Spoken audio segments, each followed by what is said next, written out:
Picture a guy making 40 grand a year that has $15,000 in his bank account. Now, picture a guy making 150 grand a year that has $400 in his bank account and a car he's still paying off for the next 3 years. Same country, same economy. One of them is quietly winning. The other is one flat tire away from a crisis. And the wild part? It's almost never one huge mistake that separates them. Nobody goes broke because of a single bad decision. They go broke $8 at a time, $40 at a time, or one, I'll pay it off next month at a time.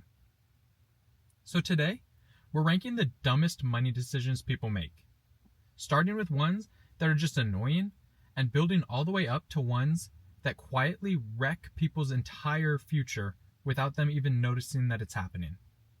If you've ever done one of these, and you have, everyone has, including me, make sure to stick around, because by the end of the video, you'll know exactly which one is costing you the most.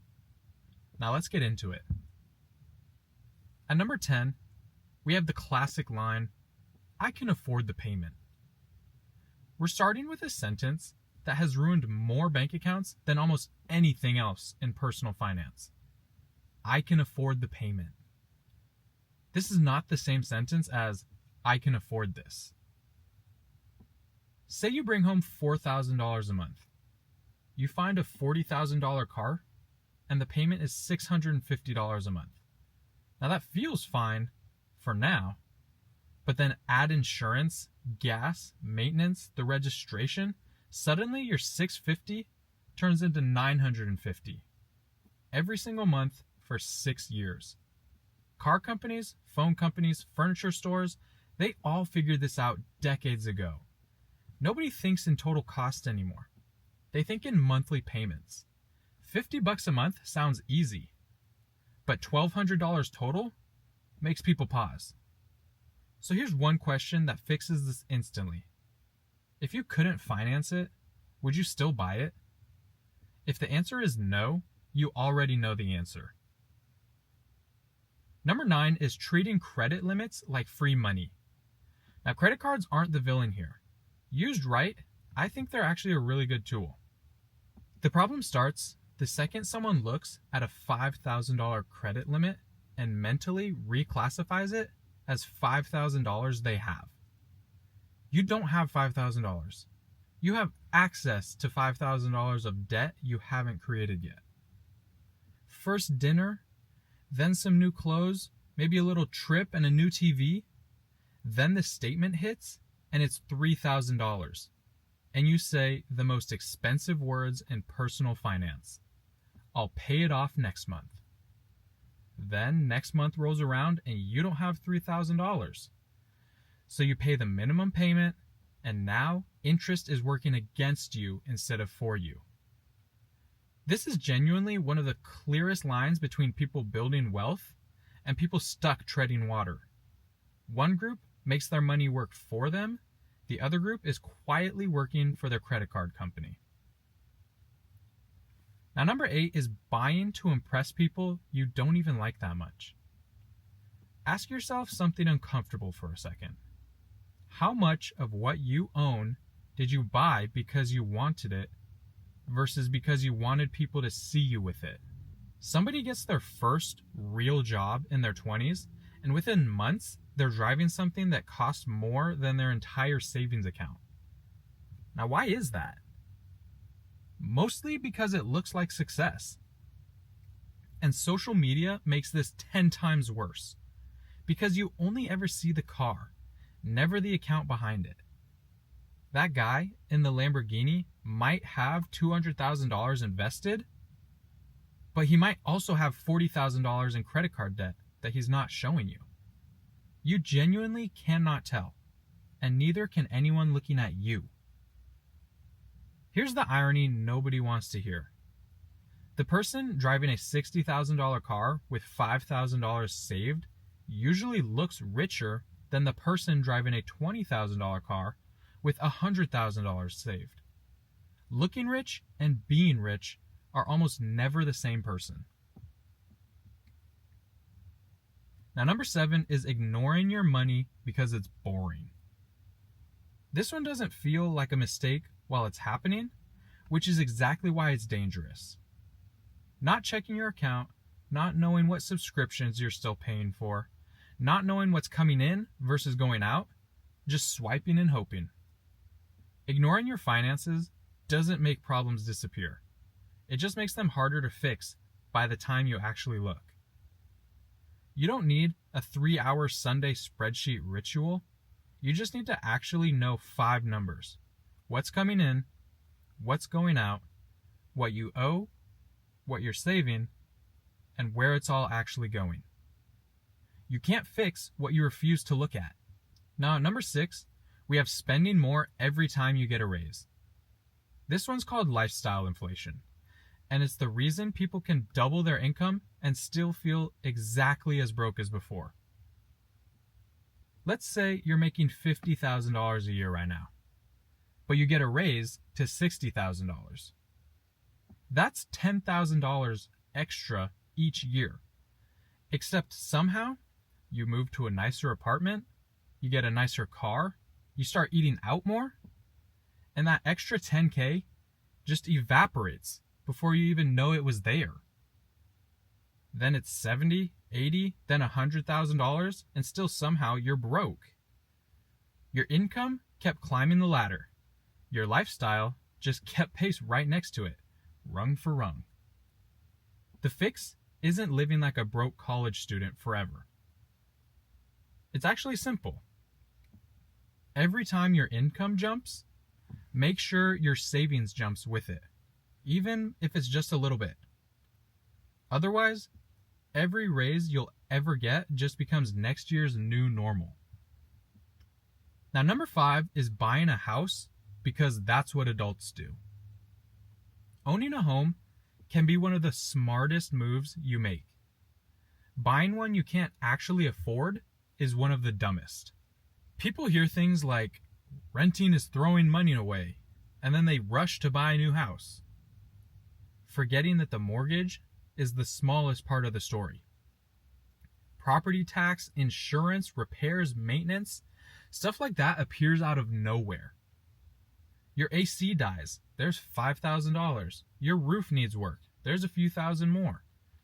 And the house that was supposed to make you secure is now the thing quietly draining your paycheck.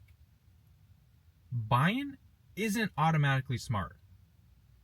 Buying something you can actually afford without wrecking your cash flow, now that's a smart plan.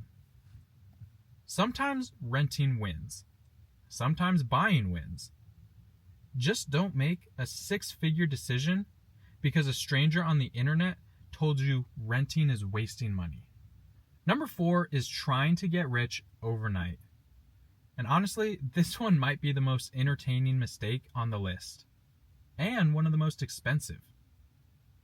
Someone watches a stock rip 300%, and suddenly they're deep in options, crypto, day trading, sports betting, chasing some guy on TikTok who claims he turned $1,000 into $50,000 in a week.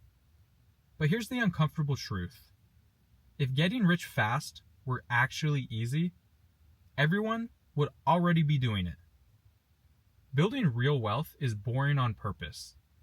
You earn, save some, invest some, repeat that for years, and let time do the heavy lifting. That's never going to trend on social media the way I turned $500 into $10,000 overnight does. But there's a reason casinos are full of people trying to get rich quick, and empty of people who actually are financially free. The faster you try to get rich, the faster you tend to lose it. At number 3, we have waiting to invest until you have enough. Now, this is one that I really want you to sit with. People say things like, oh, I'll start investing when I have $10,000. Then they get $10,000 and nothing happens. Or they'll say, I'll start when I make a little bit more money. They make more money and still they don't start. Or finally, the classic, I'll start investing when the market crashes. A better time to get in, right? But then the market just keeps going up instead. 5 years vanish and nothing's ever started. It was never actually about the amount. It's about the habit. If you can figure out how to invest $50, you can eventually figure out how to invest $500. Getting rich immediately was never the goal early on. Building the habit and paying yourself first is. Because time is the one asset in this entire list you cannot buy back. You can earn more money later, you can switch jobs later, but you cannot go back and invest 5 years ago. So start now. At number 2, we have spending to keep up with your friends. And this one is criminally underrated. Let's say your friends say, hey, let's go out this weekend and have a little bit of fun. And you know you probably shouldn't, but you go anyway.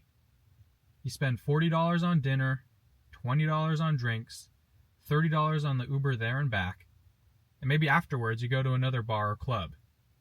And without even realizing it, you've spent $150 over the course of the night. And you tell yourself, oh, it's only $150. But then your friend says, hey, same time next weekend, right? You do that 4 times a month, that's $600. That's over $7,000 a year, just on going out. Now, there's nothing wrong with enjoying your money. I really think you should. But if you spend purely out of fear of missing out, you're not actually in control of your finances. Your group chat is. Your friends don't need to share your financial goals, and you don't need to go broke proving you can keep up with theirs. Number 1 is not having any emergency fund at all. This is the one people don't respect until the exact moment they desperately need it. Your car breaks down, you lose your job, rent jumps, your laptop dies. Something happens that you absolutely did not plan for. And there's zero cash set aside, and you reach for the credit card. And now, the emergency isn't just an emergency anymore. It's debt on top of it. Now, you don't need $100,000 sitting in the savings account. You just need enough of a cushion that one bad month doesn't turn into a full-blown financial disaster. That's the entire point of the emergency fund. Not to build wealth, but to protect the wealth you're already building from one unlucky week. And finally, the biggest mistake, the one that ties them all together, thinking that you have more time than you actually do. You know, I'll save later, I'll invest later, I'll deal with my debt later. I'll get serious about money when I make more. These are things everyone has said, and later has a sneaky habit of turning into 5 years, then 10. Then you're staring at your accounts wondering exactly where all the time went. Nobody's asking you to be perfect with money. You're going to overspend sometimes. You're going to make a dumb purchase that you regret. Everyone does that, and that's not the actual danger. The danger is when the mistakes stop being occasional and quietly become your lifestyle. Now, one bad purchase won't ruin you, but 10 years of bad decisions repeated on autopilot, that can completely change where you end up. And the good news? You don't have to fix all 11 of these today. Just start with 1. Kill the high interest debt. Start investing. Build the emergency fund. Stop upgrading your lifestyle every single time you get a raise. Or start paying attention to where your money actually goes. Small decisions repeated for years are what actually build or quietly destroy your financial future. So now I want to know, which one of these have you actually done? Maybe it was the car payment plan. Maybe it's the going out spending. Maybe you've got a subscription running right now that you completely forgot exists. Or maybe it's a mistake that's not even on this list. Drop it in the comments. I genuinely want to see which one shows up the most.